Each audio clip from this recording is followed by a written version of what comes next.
Well, hello, everybody. Welcome back to our conversation. I'm Cullum Line. I'm the Youth Ministry Coordinator here at St. Anne's, and with me, as per usual... I'm Father Matthew. I'm the pastor here at St. Anne's.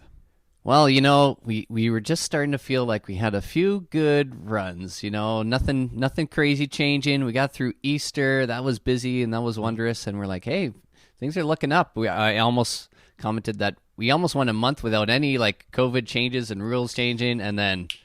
something happened. Yeah, so we're recording this on Wednesday, and it was Tuesday that we were reduced in our allowance from 150 people to 30 people. Yeah. And we had one good month of 150, and we're back down again. And so, because the timing in a way it's a challenging conversation for us here, because on the one hand, the homily is all about divine mercy, both receiving that mercy and living with mercy. Yeah.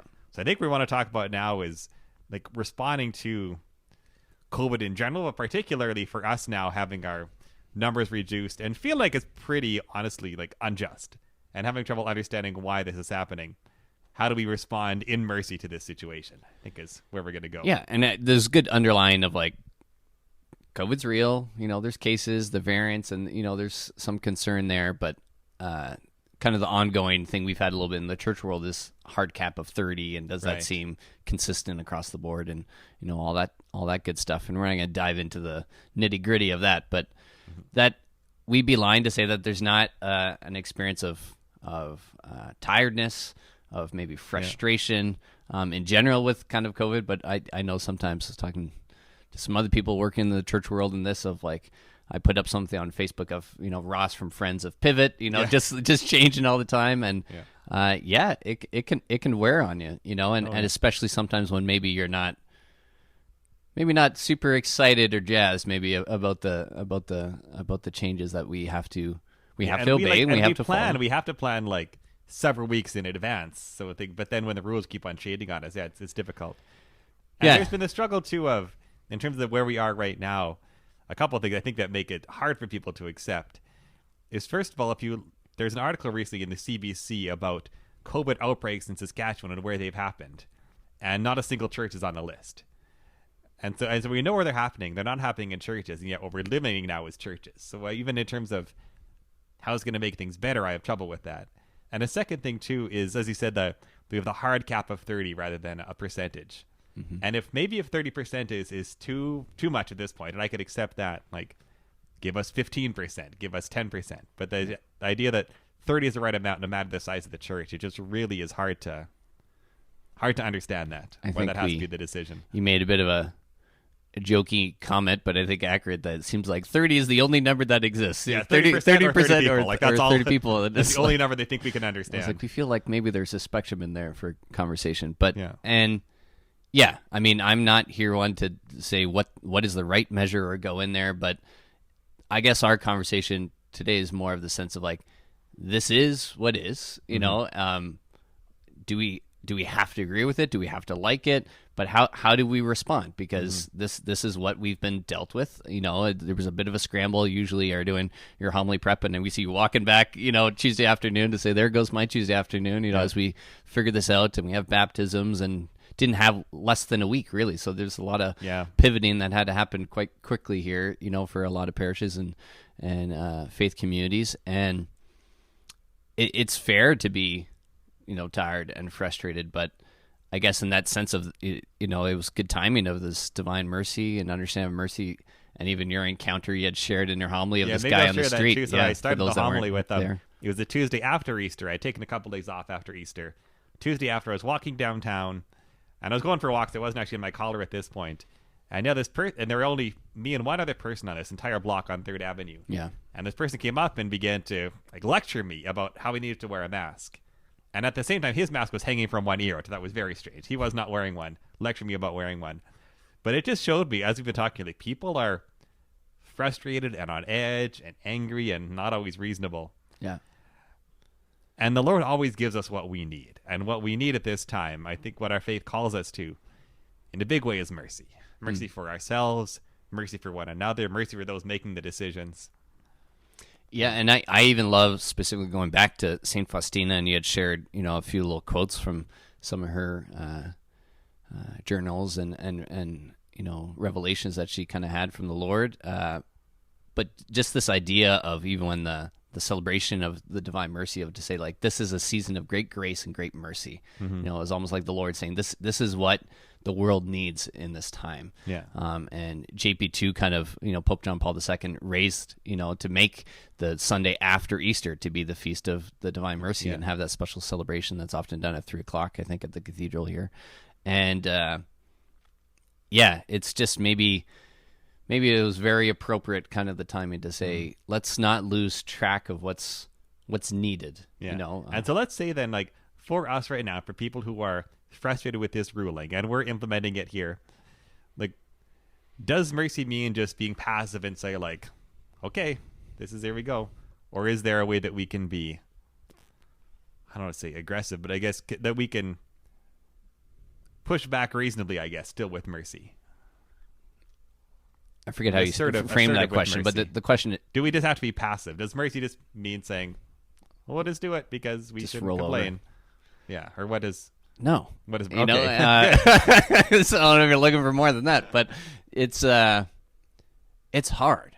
And I think we're all experiencing that a little bit, is to say, it's easy to be a black or white, right? To say, if I disagree, I can be a jerk. Or to say, no, we're called to be Christians and they'll know us by our love, so that means to be nice. You know, is sometimes how that gets translated. And well, that also isn't true, Right. And it's hard work. It's hard work to be a Christian. And maybe this is we're getting tested. Yeah, email your MLA or, text them or call them or do all this type of stuff. But like the words you use are important. Yeah, you can be assertive with love. It's really what we need. Like I do not want people calling your MLAs and saying like, in the name of the church, like, screw you. Like, that's not at all, if I could use that word, that's not at all what we want. Like, we would need to respond with love. Yeah. And you can be assertive and hold your ground and stand for what you think is true and just, and still do that with respect and love and mercy. And that's one of the descriptions I gave of mercy here, is like undeserved kindness, undeserved love. So even if you think this person is just being unfair, still treat them with love. Okay. Yeah, and it's easy to think about that when we talk about, someone we know, someone in our family or this, and we've faced that a lot. But in the same way to say, but do our leaders and Dr. Shahab and Scott Moe, even if you agree or disagree, right? They still deserve our love, right? Yeah, absolutely. And sometimes when people get more distant, it's a lot easier. Right. And I mean, the perfect example is look at the comment wars that exist online during the press conferences. I stopped reading the comment box, and it's just easy to just throw these, word missiles at each other in a sense, right? Because you're disconnected, right? And that's a real danger, and you're starting to see that kind of bleed through. That it's no longer online, right? Sometimes it's a passerby or on the street. And sometimes it's those that we are closest to and love most that is easy to let our frustration out there too. And sometimes it's because it's my wife and I sometimes talk about this, to say it's a proximity. Yeah. Say I have an emotion, I have anger, I have frustration, and I need to release it. I deserve to release it. You sometimes think, and to say that's the person. You're just the closest recipient. And also, I think a real sad part of this too is, like, in terms of letting out anger, those closest to us, is in a way like we know they're still going to be with us. Like, it's kind of a safe place to let it go because they're not going to abandon us, which is not a great reason to do it. But I think that motivation is there. Yeah, we've been doing marriage prep for a couple couples, I think we've mentioned, and the last session or 2 sessions ago, we talked about that a little bit, was that idea of it's almost it's like a cheat code, that you can rely on kind of in your marriage, and to say like, well, I know you're not going to leave me, so I can just say these words, right? And then you see some marriages break at this, and to say, because why? People feel wounded or unloved and not appreciated, and to say like that could be a tendency. You have to actively be aware of that, right? Not to abuse the relationships you have, right? And there's a whole spectrum of abuse, obviously, right? But that is a thing, and maybe this is a challenge here too, to say. And you even talked about this idea of relationship at some point in the homily, to say that it's about cracking open the door of our heart, I think was from St. Faustina, and this idea that God will do the rest, but it's all in context of relationship, right? Which it seems we come back to over and over again here over the year. And I just loved even your honesty, of that relationship of this guy, which it started to say maybe this person was out of line, but then it was like you were kind of questioning to say like maybe I didn't totally respond perfectly either. Yeah, and could have because what I did was just honestly I kind of thought in my head like this guy's a weirdo, and I just walked away. Yeah, and I think I could have responded worse. I also think I could have responded better, and if I had been able to take his to face that, I guess, and to have a conversation with him potentially, right? And take some of that fear. I know the fear and anger that's behind it was not really about me. It was about something else, and it was just coming out sideways at me. Mm-hmm. So could there have been a more merciful response I could have carried there? I don't know, but mercy calls us to these questions, I guess. Yeah, I like that a lot. And the sense of like, okay, when you're having a conversation with a friend over coffee or in your workplace, and it's just to know of like what are people bringing with them, right? Mm-hmm. There's some people who haven't seen their loved ones in a long time, right? And for some people there was like, oh, at least we had our faith community kind of coming back a little bit. We're back to 150, and it feels maybe it was torn away again, and so it could be easy for people to really be wounded and painful. And I saw in a friends on Facebook in the little comments of them sharing, and someone saying, I don't think they were here. They were probably in another part of the world, to say, I haven't gone to Mass in a year. Wow. And just a grief of that. And I don't know the situation of that, but I was like, there's a pain, right? And with pain comes frustration and anger, and just to give space to people's kind of emotions, right? And not to provoke them, know. And sadly, I'm seeing a lot of provoking, which I think is very, very counter. Because we're all kind of on mercy around this. Yeah. And so it was interesting as we kind of think of like practical ways to go through this. And I loved your, you had talked about this idea of what does mercy look like, and to say, let's let the Maple Leafs win or win the Stanley Cup. Yeah. And as a Canadians fan, I was like, hell no. Expression. But how it plays out, is interesting. And I got to the part of, I think you were talking about even as a parent, if a child acts out and what's the appropriate way to respond or not. Mm-hmm. And, and the point to make there, of course, is mercy doesn't mean just letting everything go. Exactly. Right. To say you can respond, but how?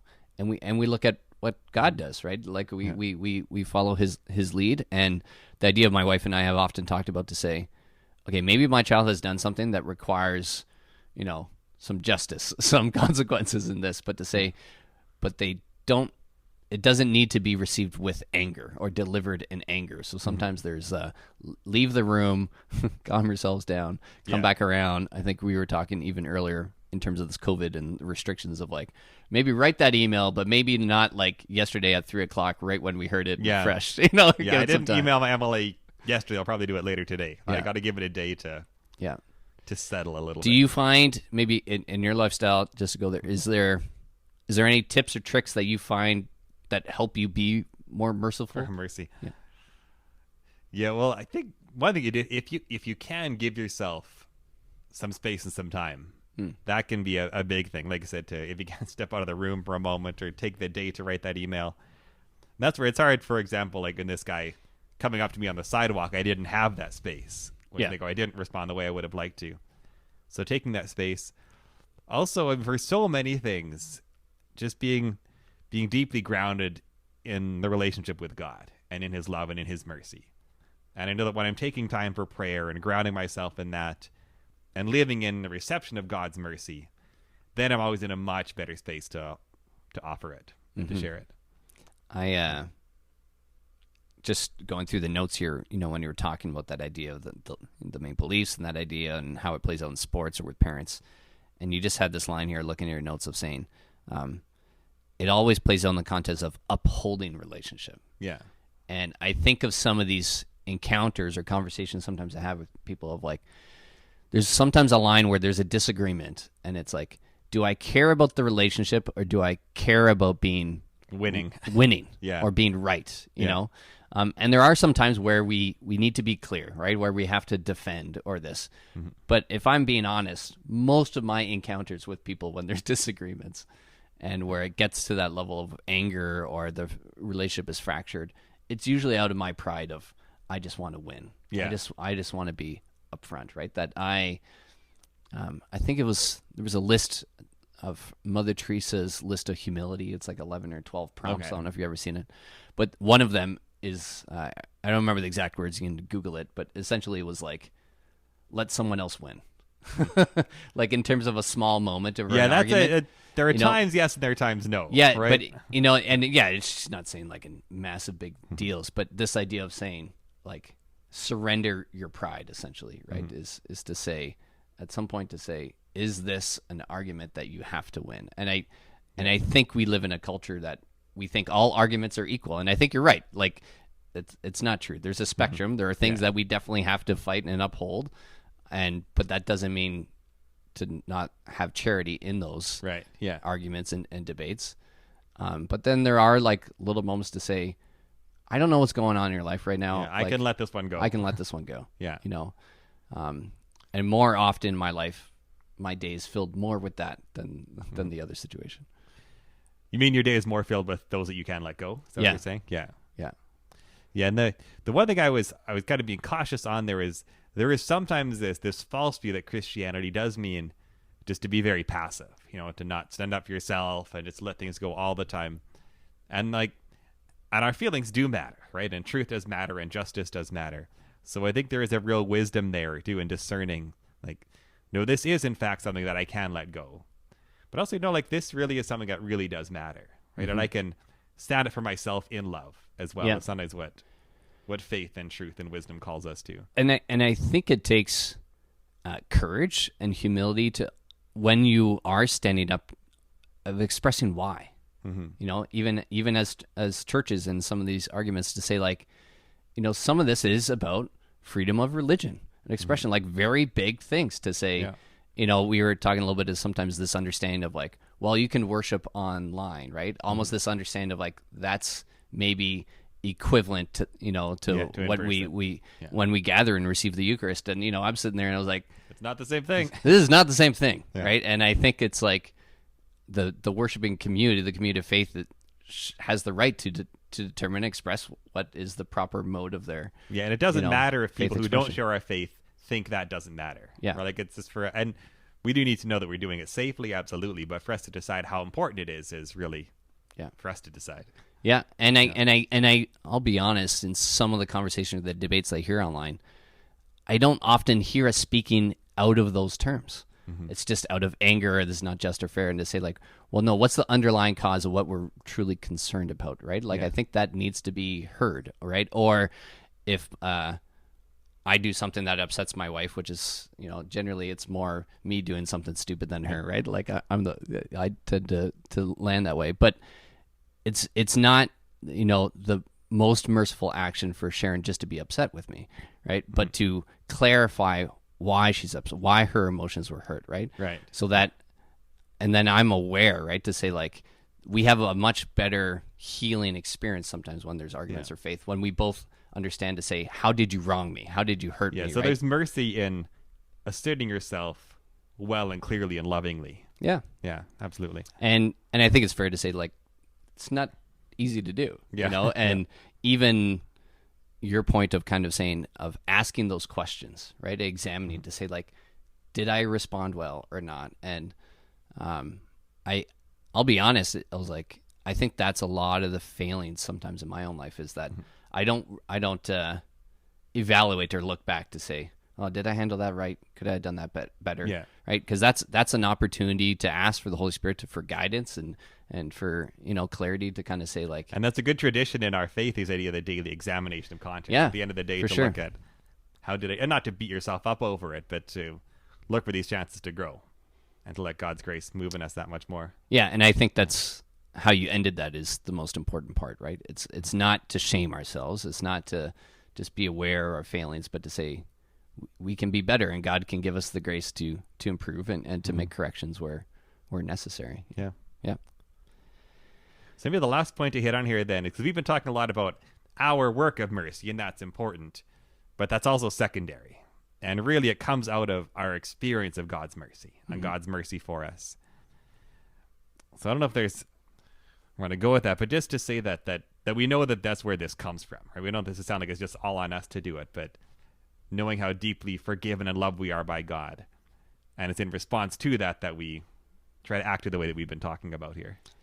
Yeah, just to say, I mean, we're made in the image and likeness, and we're called to follow his lead, the Lord's lead. And even you going back to the example of where do we encounter in our faith that mercy in the most profound way is the sacrament of reconciliation, right, of confession. And I think you shared the idea in your homily of like, sometimes like, that's it? Like some people kind of being caught off guard of like, it didn't seem momentous enough, or sometimes you don't have an emotional response. Or I've actually, once in a while, occasionally, I had people argue with me that their penance is too small.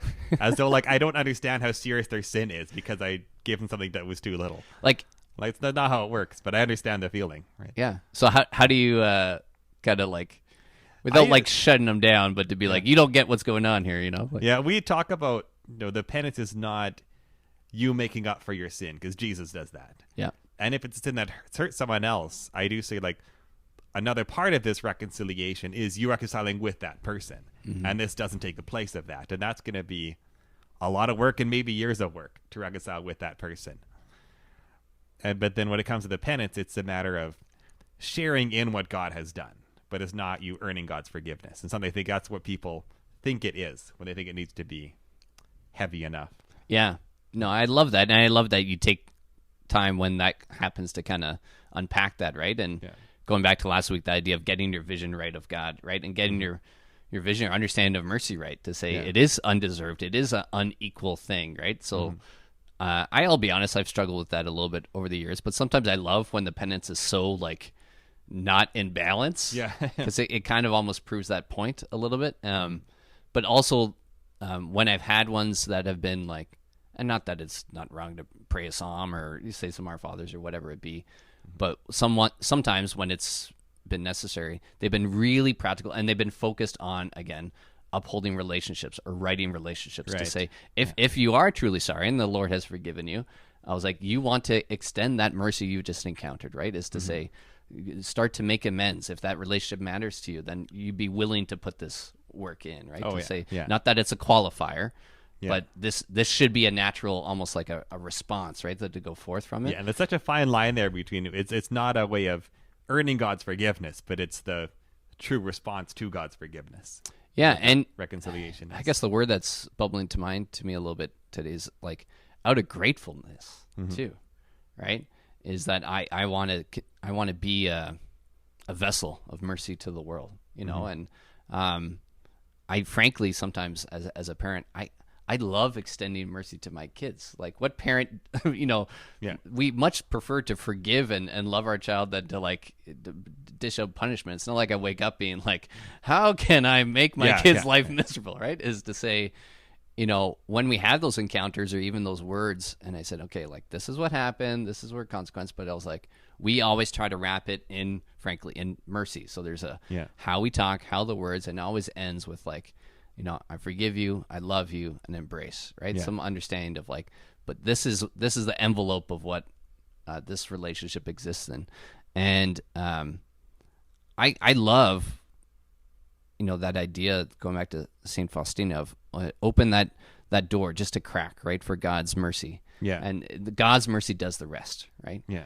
And maybe, I was telling you before, that some of these actions that we go forth is to say, maybe I struggle with mercy because I think I need to do something like crazy profound or on a big scale, like prodigal son level of forgiveness. Yeah. And maybe the Lord is just asking me to crack my heart open a little bit to be merciful to somebody So not else. only in receiving God's mercy, but in offering it to other people. Sometimes, the offering is not much different than how the Lord comes into my heart. Maybe that's how the Lord wants to leave my heart and go to others, right? Yeah. So, what is the crack in the door of my heart to just let my kid know, that Dad's there and he loves you, right? And and if we do that crack, then God can do a lot. Right. To say is God can speak through very small actions, profound actions, right? But he's calling us to action, right? Not to be passive, not just to sit by and watch the world and play. That we have an active role. Yeah. Which is cool. Yeah, so that's really the challenge for this week is first to receive that mercy of God, to know ourselves forgiven in that way, and in the gracious generosity and mercy that God has. And then in that to do what we can to share that as well and to respond, especially in these times that are so stressful and so judgmental and so challenging.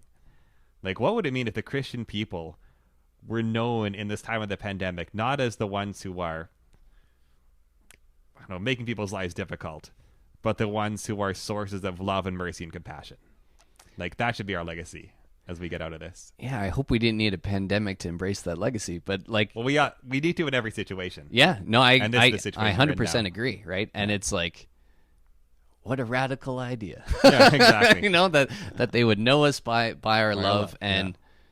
But I think it's so real and practical. Of like, we are on the precipice of a certain way of creating a legacy. Like, will people look back at us as people who made this worse or made it better? Yeah. And we all literally play a part in that, right? That's not up to, you know, bishops or, you know, politicians or all that kind of stuff. Is like, we have a legacy of love that we can little either, part of the world. Yeah, that we can embrace or we can reject. And it's easy to just be frustrated and comment on a Facebook post or whatever, but to say, I'm gonna dive into this and play it out and let God's mercy that He's given us to pour out on the world, right? Yeah.